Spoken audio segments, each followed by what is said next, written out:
ನಮಸ್ಕಾರ, ಹೇಗಿದ್ದೀರಾ? ನಾನು ನಿಮ್ಮವ ಇಸ್ಮಾಯಿಲ್. ಈ ದಿನ ನಾನು ನಿಮಗೆ ಒಂದು ಪಾಡ್ಕಾಸ್ಟನ್ನು ಕೊಡ್ತಾ ಇದ್ದೇನೆ. ಜೀವನದಲ್ಲಿ ರೋಗಗಳನ್ನು ಕಂಡುಹಿಡಿಯುವುದಕ್ಕೆ ಸಾವಿರಾರು ವಿಧಾನಗಳಿದ್ದಾವೆ. ಆದರೆ ಎಲ್ಲ ವಿಧಾನಗಳು ಕೂಡ ಮೆಡಿಷನ್ ಇಲ್ಲದೆ ಯಾವುದೇ ಒಂದು ರೋಗವನ್ನು ಗುಣಪಡಿಸಲಾಗುವುದಿಲ್ಲ.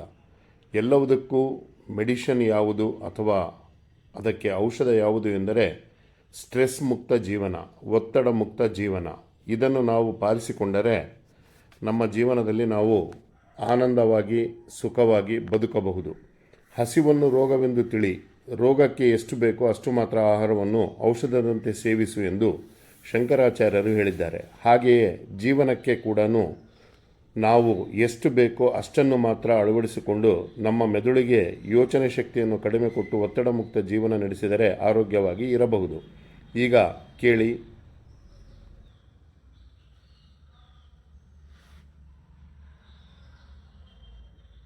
ನಮಸ್ಕಾರ ಶಿವಕುಮಾರ್. ಈಗ ನೀವೇನು ಮಾಡ್ತಾ ಇದ್ದೀರಾ? Massage plus cupping.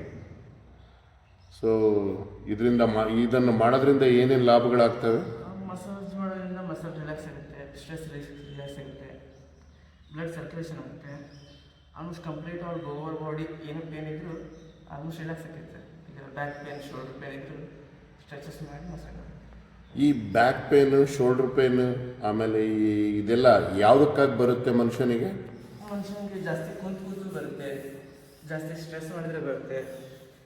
ಆಲ್ಮೋಸ್ಟ್ ಅವ್ರು ವರ್ಕ್ ಮಾಡಿರ್ತಾರಲ್ಲ, ಅವರು ಕೂತು ಸ್ವಲ್ಪ ಮಸಲ್ಸ್ ಆಲ್ಮೋಸ್ಟ್ ಆ್ಯಕ್ಟಿವ್ ಮಾಡಿರಲ್ಲ, ಕೂತು ಕೆಲಸ ಮಾಡಿ ಆ್ಯಕ್ಟಿವ್ ಮಾಡಲಾರ್ದೆ ಬರುತ್ತೆ. ಈಗ ಯೋಗಾಭ್ಯಾಸದಲ್ಲಿ ಸ್ಟ್ರೆಸ್ಸಿಗೆ ಅರ್ಥ ಏನು? ಸ್ಟ್ರೆಸ್ ಒತ್ತಡ ಸರ್. ಈಗ ಸುಮ್ಮನೆ ಕೆಲಸದ ಒತ್ತಡ ತೊಗೊತಾರೆ ಮತ್ತು ಫ್ಯಾಮಿಲಿ ಒತ್ತಡ ತೊಗೋತಾರಲ್ಲ, ಅದಕ್ಕೆ ಅವ್ರಿಗೆ ಸ್ಟ್ರೆಸ್ ಆದರೆ ಮೆಂಟಲಿ ಪ್ರಾಬ್ಲಮ್ ಬರುತ್ತೆ, ಟೋಟಲ್ ಪ್ರಾಬ್ಲಮ್ ಬರುತ್ತೆ ಸ್ಟ್ರೆಸ್. ಪ್ರತಿಯೊಂದಕ್ಕೂ ಒತ್ತಡನೇ ಕಾರಣ ಅಂತೀರಾ? ಹಾಗಿರಲ್ಲ ಸರ್. ಸ್ವಲ್ಪ ಆಲ್ಮೋಸ್ಟ್ ಒತ್ತಡ ಕಾರಣ. ಈ ಪೇನ್ಸಿಗೆಲ್ಲ ಬೇರೆ ಬೇರೆ ಕಾರಣ ಇರ್ತವೆ ಸರ್. ಏನಾದರೂ ಲಿಫ್ಟ್ ಮಾಡುವಾಗ ಹೆಚ್ಚು ಕಮ್ಮಿ ಆಗಿದ್ದರೆ ಮತ್ತು ಎಕ್ಸ್ಟ್ರಾ ಬೇರೆ ಬೇರೆ ಇರ್ತವೆ ಸರ್. ಅಂದರೆ ಈಗ ಬಾಡಿ ನಾವು ಯಾವ ಥರ ತೊಗೊಳ್ತೀವೋ ಆ ಥರ ಕೋಆಪ್ರೇಟ್ ಮಾಡುತ್ತಾ, ಅಥವಾ ಬಾಡಿಗೆ ಅದೇ ಆಗಿರ್ತಕ್ಕಂಥ ಏನಾದರೂ ಕಮಾಂಡಿಂಗ್ ಕೊಡ್ತಾ ಇರ್ತದ ನಮ್ಮ ಮೆದುಳು? ಅಲ್ಲ, ಈಗ ನೀವು ಒತ್ತಡ ತಗೊಳ್ತದೆ ಅಂದರೆ ಈ ಒತ್ತಡ ತಗೊಳ್ಳೋದಕ್ಕೆ ಯಾವುದು ಕಾರಣ? ಮೆದುಳು ಕಾರಣನಾ ಅಥವಾ ಯೋಚನೆ ಮಾಡೋ ಒಂದು ಶಕ್ತಿ ಕಾರಣನಾ ಅಥವಾ ಯೋಚನೆ ಮಾಡೋದು ಕಾರಣ? ಯೋಚನೆ ಅತಿಯಾಗಿ ಯೋಚನೆ ಮಾಡೋದು. ಅತಿಯಾಗಿ ಯೋಚನೆ ಮಾಡಿದ್ರೆ ಸ್ಟ್ರೆಸ್ ಬರುತ್ತೆ. ಈಗ ಅತಿಯಾಗಿ ಟೆನ್ಷನ್ ಮಾಡಿದ ಒತ್ತಡ ಜಾಸ್ತಿ. ಮತ್ತು ಮೊದಲಿನ ಕಾಲದ ಮನುಷ್ಯರು ಯಾವುದೇ ಒಂದು ಇದನ್ನು ಅನುಭವಿಸ್ತಾ ಇದ್ದಿಲ್ಲ. ಈಗ ಯಾಕೆ ಈಗ ನಿಮ್ಮ ನವಯುವಕರು ಯಾವುದಕ್ಕಾಗಿ ಇದನ್ನು ಭಾಳ ಒಂದು ಸ್ಟ್ರೆಸ್ ಒಂದು ಶಬ್ದವನ್ನು ಉಪಯೋಗಿಸ್ತಾರೆ? ಮೊದಲು ಸರ್ ಫುಲ್ ಫ್ರೀ ಆಗಿದ್ದರು, ಏನಾದರೂ ಅಷ್ಟು ತಲೆ ಕೆಡಿಸೋದಿದ್ದಿಲ್ಲ. ಅವ್ರ ಪಾಟಿಗೆ ಅವ್ರು ಕರೆಕ್ಟ್ ಇರ್ತಿದ್ರು. ಈಗ ಫ್ಯಾಮಿಲಿ ಪ್ರಾಬ್ಲಮ್, ಫೈನಾನ್ಷಿಯಲ್ ಪ್ರಾಬ್ಲಮ್, ಇದರಿಂದ ಜಾಸ್ತಿ ಒತ್ತಡ ಆಗಿದೆ. ಅವಾಗೂ ಪ್ರಾಬ್ಲಮ್ ಇದ್ದು ಇಲ್ಲ ಅಂತಲ್ಲ, ಬಟ್ ಕಮ್ಮಿ ಇದ್ದು. ಆಗಿನ ಜನರು ಅಷ್ಟು ತಲೆ ಕೆಡಿಸ್ಕೊತಿದ್ದಿಲ್ಲ ಅದರ ಬಗ್ಗೆ. ಈಗ ಸ್ವಲ್ಪ ಜಾಸ್ತಿ ಆಗಿದೆ. ಅಂದರೆ ಈಗಿನ ಜನರು, ಈಗಿನ ನವಯುವಕರು ಹಾಗೂ ಯುವತಿಯರು ಯಾವುದರ ಬಗ್ಗೆ ಹೆಚ್ಚಿಗೆ ತಲೆ ಕೆಡಿಸ್ಕೊಳ್ತಾ ಇದ್ದಾರೆ? ಈಗಿನ ಯುವಕ ಯುವತಿಯರು ಯಾವುದರ ಬಗ್ಗೆ ಹೆಚ್ಚಿಗೆ ತಲೆ ಕೆಡಿಸಿಕೊಳ್ಳುತ್ತಾ ಇದ್ದಾರೆ? ಫೈನಾನ್ಷಿಯಲ್. ಯಾಕೆ ಫೈನಾನ್ಷಿಯಲ್ದು ಮೊದಲಿನ ಜನಕ್ಕೆ ಇದ್ದಿಲ್ವಾ ತೊಂದರೆಗಳು? ಸರ್ ಈ ಸಲ ಈಗ ಒಬ್ಬರು ನೋಡಿ ಒಬ್ಬರು ಅವ್ರಿಗಿಂತ ಹೆಚ್ಚಿಗೆ ಆಗಬೇಕು, ಅವ್ರಿಗಿಂತ ಜಾಸ್ತಿ ಇರಬೇಕು, ಚಂದ ಇರಬೇಕು ಅಂತ ಅನ್ಕೊತಾರೆ. ಅವಾಗ ಮೊದಲು ಅಷ್ಟು ಯೋಚನೆ ಮಾಡ್ತಿದ್ದಿಲ್ಲ, ತಮ್ಮ ಪಾಡಿಗೆ ತಾವು ಆರಾಮಾಗಿ ಇರ್ತಿದ್ರು, ಅಷ್ಟೇನು ಪ್ರಾಬ್ಲಮ್ ಅನಿಸ್ತಿಲ್ಲ. ಈಗಿನ ಯುವಕರು ಯಾವುದ್ರ ಬಗ್ಗೆ ಮುಂದಾಲೋಚನೆ ಇಟ್ಕೊಂಡಿರ್ತಾರೆ? ಯಾವುದ್ರ ಬಗ್ಗೆ ಯೋಚನೆ ಮಾಡ್ತಾ ಇರ್ತಾರೆ? ಅದೇ ಸರ್. ಅಲ್ಲ, ದುಡ್ಡು ತಗೊಂಡು ಏನು ಮಾಡ್ತಾರೆ?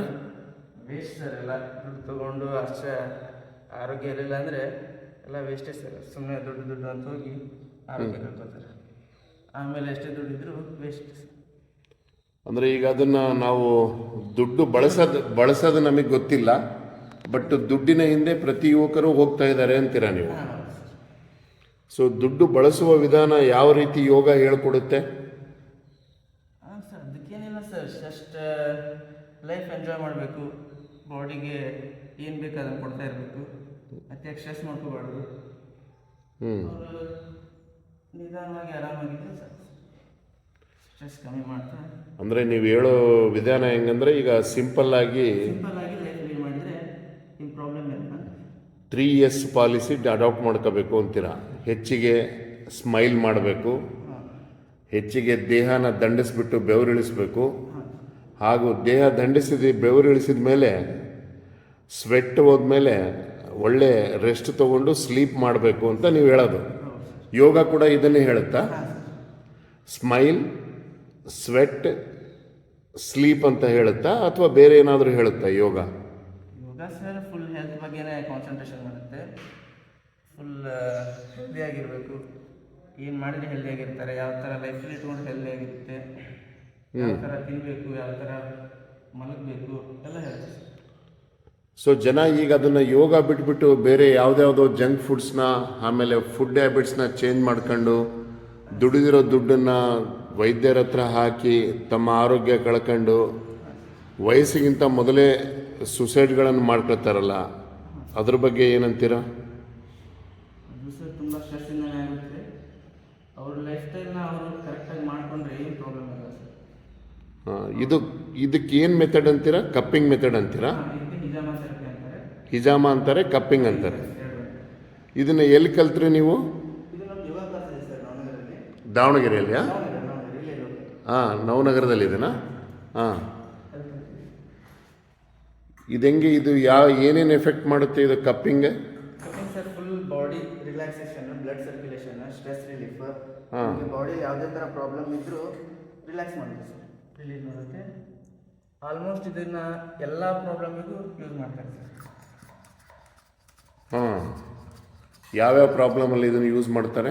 ಎಲ್ಲ ಸರ್, ಬಾಡಿಯಲ್ಲಿ ಯಾವುದೇ ಪೇನ್ ಇರಲಿ, ಯಾವುದೇ ಥರ ನೋವಿರಲಿ, ಎಲ್ಲದಕ್ಕೂ ಯೂಸ್ ಮಾಡ್ತಾರೆ ಸರ್. ಇದು ಎಷ್ಟೊತ್ತಿರ್ತೀರ ಈ ಥರ ಕಪ್ಪಿಂಗ್ ಮಾಡಿ? ಇದು 5 to 10 minutes, 10 to 15 minutes ಆ ಥರ ಇರುತ್ತೆ. ಇವ್ರ ಬಾಡಿ ಕಂಡೀಷನ್ ನೋಡಿ ನಾವು ಅದನ್ನು ತೆಗಿತೀವಿ ಸರ್. ಅದು ಹೆಂಗೆ ಗೊತ್ತಾಗುತ್ತೆ ನಿಮಗೆ ಇದು ಅವ್ರಿಗೆ ರಿಕೂಪ್ ಜಾಸ್ತಿ ಆಗಿ? ಪೇನ್ ಆದರೆ ಜಾಸ್ತಿ ಕಲರ್ ಗೊತ್ತಾಗುತ್ತೆ ಸರ್. ಹಾಂ ಹಾಂ. ಅವ್ರ ಬಾಡಿಯಲ್ಲಿ ಯಾವುದಾದ್ರೂ ಪೇನ್ ಇದ್ದರೂ ಹಾಂ. ಕಲರ್ ಮೇಲೆ ಯಾವ ಪೇನ್ ಇದೆ ಅಂತ ನಾವು ಹೇಳ್ಬೋದು. ಟೈಟ್ನೆಸ್ ಇರುತ್ತೆ, ಹಾಂ ಕೆಲವು ಕಡೆ ಕಲರ್ ಚೇಂಜ್ ಆಗಲ್ಲ, ಅಲ್ಲೇನು ಪ್ರಾಬ್ಲಮ್ ಇಲ್ಲ ಅಂತ. ಹಾಂ ಹಾಂ. ಚೇಂಜ್ ಆಗುತ್ತೆ. ಎಲ್ಲ ಬಾಡಿ ಕಡೆ ಎಲ್ಲ ಇದನ್ನ ಅಪ್ಲೈ ಮಾಡ್ತೀರಾ? ಎಲ್ಲ ಕಡೆ ಮಾಡ್ತೀವಿ, ಎಲ್ಲ ಪಾರ್ಟ್ಸಲ್ಲಿ? ಹಾಂ ಹಾಂ. ಕೆಲವೊಂದು ಪಾಯಿಂಟ್ಸ್ ಇರುತ್ತೆ ಸರ್ ಹಾಂ. ಮಸಾಲಲ್ಲಿ, ಪಾಯಿಂಟ್ಸ್ ಹತ್ರ ಎಲ್ಲ ಮಾಡ್ತೀವಿ. ಇದು ಮಾಡಿಸೋದ್ರಿಂದ ಏನೇನು ಲಾಭಗಳಾಗ್ತವೆ? ಅದೇ ಸರ್ ಹೇಳಿದೆ, stress relief, muscle relax, blood circulation ಎಲ್ಲ ಥರ ಸರ್. ಎಲ್ಲ ಥರ ಆಗುತ್ತೆ. ಎಷ್ಟು ದಿನಕ್ಕೆ ಒಂದ್ಸರಿ ಮಾಡಿಸ್ಬೇಕು ಇದನ್ನು? ಇದು 15 days ಒಮ್ಮೆ, ವೀಕ್ಲಿ ಒನ್ಸ್, ಮಂತ್ಲಿ ಒನ್ಸ್ ನಡೀತೆ ಸರ್. ಹಾಂ. ಏನು ತೊಂದರೆ ಇದ್ದರೆ ಪರವಾಗಿಲ್ಲ, ಇಲ್ಲ ತೊಂದರೆ ಇಲ್ಲ ಅಂದರೆ ಮಾಡಿಸ್ಬೇಕಂತ ಇರ್ತದ? ಮಾಡಿಸ್ತೀವಿ ಸರ್, ಏನು ಪ್ರಾಬ್ಲಮ್ ಇಲ್ಲ. ಇದು ಆಲ್ಮೋಸ್ಟ್ ಅಲ್ಲ, ತೊಂದರೆ ಬರಬಾರ್ದು ಅಂತಲೇ ಮಾಡಿಸ್ಕೊತಾರೆ ಸರ್. ಹಾಂ ಹಾಂ. ಇದು ತೊಂದರೆ ಬಂದಮೇಲೆ ಮಾಡಿಸ್ಬೇಕಂತೇನಿಲ್ಲ. ಹಾಂ ಹಾಂ. ಇದರಲ್ಲಿ ಏನಾದರೂ ವಯಸ್ಸು? ಇಲ್ಲ ಸರ್, ಹಾಗೆಲ್ಲ ಎಲ್ಲ ವಯಸ್ಸಿನವರು ಮಾಡಿಸ್ಬೋದು? ಹಾಂ ಸರ್, ಎಲ್ಲ ವಯಸ್ಸಲ್ಲಿ ಮಾಡಿಸ್ಬೋದು, ಬಟ್ ಮಕ್ಕಳಿಗೆ ಮಾಡಿಸ್ಬೇಕು ಸರ್. ಮಕ್ಕಳಿಗೆ ಮಾಡ್ಸಕ್ಕೆ ಬರಲ್ಲ? ಸಣ್ಣ ಇರ್ತಾರಲ್ಲ. ಹಾಂ. ಸೊ ಈ ಥರ ನಮ್ಮ ಬಾಡಿ ಪಾರ್ಟ್ದು ಮಸಲ್ ಬಬಲ್ ಥರ ಬರ್ತದ? ಹಾಂ ಸರ್, ಅಂದರೆ ಈ ಕಡೆ ಇರೋದೆಲ್ಲ ಸಕ್ ಮಾಡ್ತದೆ ಸರ್, ಏರು ಈ ಸಕ್ ಮಾಡಿ ಇಲ್ಲಿ ಬರುತ್ತೆ ಸರ್. ನಿಮ್ದು ಈಗ ಇಲ್ಲಿ ಪೇನ್ ಇತ್ತಂದ್ರೆ ಇಲ್ಲೆಲ್ಲ ಏನು ಪೇನ್ ಇರಲ್ಲ, ಇಲ್ಲಿ ಇರೋ ಪಾಸಿಟಿವ್ ಎನರ್ಜಿನ ಇಲ್ಲಿ ಕಳಿಸುತ್ತೆ, ಇಲ್ಲಿ ನಮಗೆ ರಿಲ್ಯಾಕ್ಸೇಷನ್ ಬರುತ್ತೆ ಸರ್. ಹಾಂ ಹಾಂ ಹಾಂ. ಸೊ ಇದು ಕೂಡ ಒಂಥರ ಪಾಸಿಟಿವ್ ಎನರ್ಜಿನ ಬಾಡಿಲಿರೋದನ್ನ ಅಕ್ಯುಮುಲೇಟ್ ಮಾಡಿಬಿಟ್ಟು ನೆಗೆಟಿವ್ ಎನರ್ಜಿನ ತೆಗೆಯೋ ಒಂದು ಸಿಸ್ಟಮ್. ಏರ್ ಸಕ್ ಮಾಡಿ ನಿಮ್ಗೆ ಇಲ್ಲಿ ಏನಾದರೂ ಪ್ರಾಬ್ಲಮ್ ಇದ್ರೆ ರಿಲ್ಯಾಕ್ಸ್ ಮಾಡಿ. ಹಾಂ ಹಾಂ ಹಾಂ.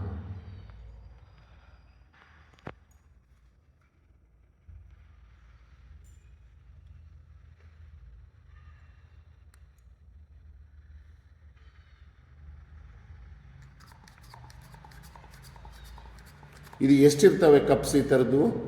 ಅವು 12 ಇರ್ತವೆ ಸರ್.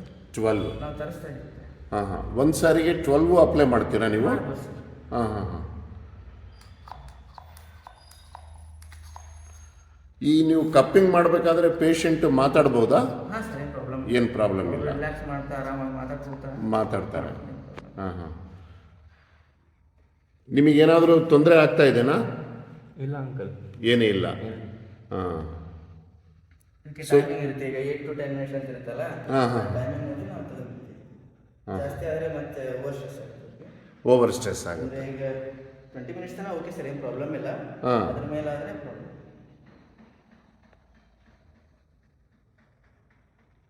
ಸೊ ನಿಮ್ಮ ಅಭಿಪ್ರಾಯದಲ್ಲಿ ಇದನ್ನು ಪ್ರತಿಯೊಬ್ಬರು ವರ್ಷಕ್ಕೆ ಒಂದು ಸಾರಿ ಆದರೂ ಮಾಡಿಸಿದರೆ ಆರೋಗ್ಯವನ್ನು ಕಾಪಾಡಿಕೊಳ್ಬೋದು. ಹಾಗೂ ಮುಖ್ಯವಾಗಿ ಇದರಿಂದ ಮನುಷ್ಯ ಜಂಕ್ ಫುಡ್ಗಳನ್ನು ತಿನ್ನುವುದನ್ನು ಕಡಿಮೆ ಮಾಡಿಕೊಳ್ಬೇಕು. ಹಾಗೂ ಸರಿಯಾದ ಹೊತ್ತಿಗೆ ನಿದ್ದೆ ಹಾಗೂ ಅದರ ಜೊತೆಗೆ ಸರಿಯಾದ ವ್ಯಾಯಾಮವನ್ನು ರೂಢಿಸಿಕೊಂಡರೆ ಒತ್ತಡ ಮುಕ್ತ, ಸ್ಟ್ರೆಸ್ ಮುಕ್ತ ಜೀವನವನ್ನು ಸಾಗಿಸಬಹುದು. ಇದು ಯಾವುದೇ ಒಂದು ಸೈಡ್ ಎಫೆಕ್ಟ್ ಇರುವುದಿಲ್ಲ. ಶಿವಕುಮಾರ್ ಅವರು ಈ ಹಿಜಾಮ ಬಗ್ಗೆ ಬಹಳ ಚೆನ್ನಾಗಿ ನಮಗೆ ಡೆಮಾನ್ಸ್ಟ್ರೇಟ್ ಮಾಡಿ ತಿಳಿಸಿ ಹೇಳಿದ್ದಾರೆ. ಇದಕ್ಕೆ ಕಪ್ಪಿಂಗ್ ಟ್ರೀಟ್ಮೆಂಟ್ ಅಂತಲೂ ಕರೀತಾರೆ, ಹಾಗೂ ಇದನ್ನು ಹಿಜಾಮ ಅಂತಲೂ ಕರೀತಾರೆ. ನೋಡಿ, ನಿಮಗೆ ಯಾವುದು ತೊಂದರೆ ಆಗ್ತಾ ಇಲ್ಲಲ್ಲ? ಇಲ್ಲ, ಯಾವುದೂ ಇಲ್ಲ. ಈಗ ನಿಮಗೇನಾದರೂ ರಿಲೀಫ್ ಫೀಲ್ ಆಗ್ತಾ ಇದೆನಾ? ಈಗ ಟೈಟ್ನೆಸ್ ಫೀಲ್ ಬರ್ತಾ ಇದೆ. ಅವ್ರಿಗೆ ಇದೆಲ್ಲ ಸೆಟ್ ಮಾಡಿದ್ದಲ್ಲ, ಹಾಂ, ಟೈಟ್ನೆಸ್ ಫೀಲ್ ಬರ್ತಾ ಇದೆ. ಮೇಲೆ ರಿಲ್ಯಾಕ್ಸ್. ಈಗ ಬಾಡಿ ನೀವು ಫ್ರೀ ಬಿಟ್ಟಿದ್ದೀರಾ? Very good. ಈಗ ನಿಮ್ಮ ವಯಸ್ಸೇನು? 17. ಏನು ತೊಂದರೆ ಇತ್ತು ನಿಮಗೆ? ನಂಗೆ lower back pain. Lower back pain. ಇದು ಮೊದಲನೇ ಸಾರಿ ಮಾಡಿಸ್ತಾ ಇದ್ದೀರಾ? ಓ, ಇದನ್ನು ಅಲೋಪತಿಕ್ ಟ್ರೀಟ್ಮೆಂಟ್ ತೊಗೊಳೋದ್ಕಿಂತ ಇದನ್ನೇ ಮಾಡಿಸ್ಬೇಕಂತ ಯಾಕೆ ಅನ್ಕೊಂಡ್ರಿ ನೀವು? ಎಲ್ಲರೂ ಇದು ಚಲೋ ಐತಿ ಅಂತ ಎಲ್ಲರೂ ಇದೇನು ಚೆನ್ನಾಗಿದೆ ಅಂತ ಹೇಳಿದ್ದಾರೆ. ಸೊ ಇದು ಆದಮೇಲೆ ನಿಮ್ಮ ಒಂದು ಅಭಿಪ್ರಾಯವನ್ನು ದಯವಿಟ್ಟು ನಮ್ಮ ವೀಕ್ಷಕರಿಗೆ ತಿಳಿಸಿ. ಇದಕ್ಕೆ ಕಪ್ಪಿಂಗ್ ವಿಧಾನ ಅಥವಾ ಹಿಜಾಮ ಎನ್ನುತ್ತಾರೆ. ಇದು ಮಸಾಜ್ ಮಾಡಿದ ಮೇಲೆ ಇದನ್ನು ಈ ಥರ ಅಪ್ಲೈ ಮಾಡಿಬಿಟ್ಟು 10 ರಿಂದ 15 ನಿಮಿಷ ಇಡಲಾಗುತ್ತದೆ. ಇದು ಯಾವುದೇ ಒಂದು ಸೈಡ್ ಎಫೆಕ್ಟ್ ಇರುವುದಿಲ್ಲ.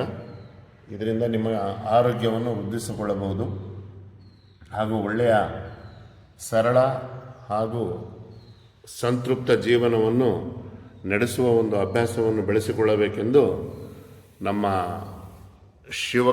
ಶಿವಕುಮಾರ್ ಯೋಗ ಹಾಗೂ ಕಪ್ಪಿಂಗ್ ಟೀಚರ್ ಆಗಿರ್ತಕ್ಕಂಥ ಶಿವಕುಮಾರ್ ಅವರು ನಮ್ಮ ವೀಕ್ಷಕರಿಗೆ ಕೊನೆಯ ಒಂದು ಸಂದೇಶ ನೀಡಬೇಕಾಗಿ ಕೇಳಿಕೊಳ್ಳುತ್ತೇನೆ. ಏನಂತೀರಾ ಶಿವಕುಮಾರ್ ಇದ್ರ ಬಗ್ಗೆ? ಇದನ್ನು ಯಾರು ಮಾಡಿಸಿದ್ರು ನಡೆಯುತ್ತೆ ಸರ್. ಮಾಡಿಸಿ ಎಲ್ಲರೂ. ನಿಮಗೆ stress relief, pain relief, muscle relax, back pain, shoulder pain, ಯಾವುದೇ ಥರ ಪ್ರಾಬ್ಲಮ್ ಇದ್ರೂ ಮಾಡಿಸ್ಬೋದು. ಮಾಡಿಸಿ ಸರ್, ರಿಲ್ಯಾಕ್ಸ್ ಆಗುತ್ತೆ. ಈಗ ನಿಮ್ಮ ಮೊಬೈಲ್ ಸಂಖ್ಯೆಯನ್ನು ಹೇಳ್ತೀರಾ? ಹಾಕ್ಬಿಡಂತ ಸರ್. ರೈಟ್, ಧನ್ಯವಾದಗಳು. ಯೋಗ ಟೀಚರಿಂದ ಕಲಿತಿದ್ದು ನಾನು ಒಂದು ಒಳ್ಳೆಯ ವಿಚಾರ ಯಾವುದು ಎಂದರೆ, ಸಂಪತ್ತಿಗಿಂತ ನಾಲೆಡ್ಜಿಗೆ ಇಂಪಾರ್ಟೆನ್ಸ್ ನೀಡಬೇಕು. ದುಡ್ಡಿಗಿಂತ ಮನುಷ್ಯ ತನ್ನ ಒಂದು ಜೀವನ ಕ್ರಮವನ್ನು ಹೇಗೆ ಬೆಳೆಯಬೇಕು ಹಾಗೂ ಹೇಗೆ ಇರಬೇಕು ಎನ್ನುವುದನ್ನು ಕಲಿಯಬೇಕು. ಏಕೆಂದರೆ money temporary, but knowledge, peace of mind is permanent. ಯಾವುದಕ್ಕೂ ನಿಮ್ಮ ಜೀವನದಲ್ಲಿ ಸರಳವಾದ, ಸಮೃದ್ಧಿವಾದ, ಸಂತೋಷವಾದ, ಆನಂದಭರಿತ ಜೀವನವನ್ನು ಅಭ್ಯಾಸ ಮಾಡಿಕೊಂಡು ರೋಗಮುಕ್ತರಾಗಿರಿ.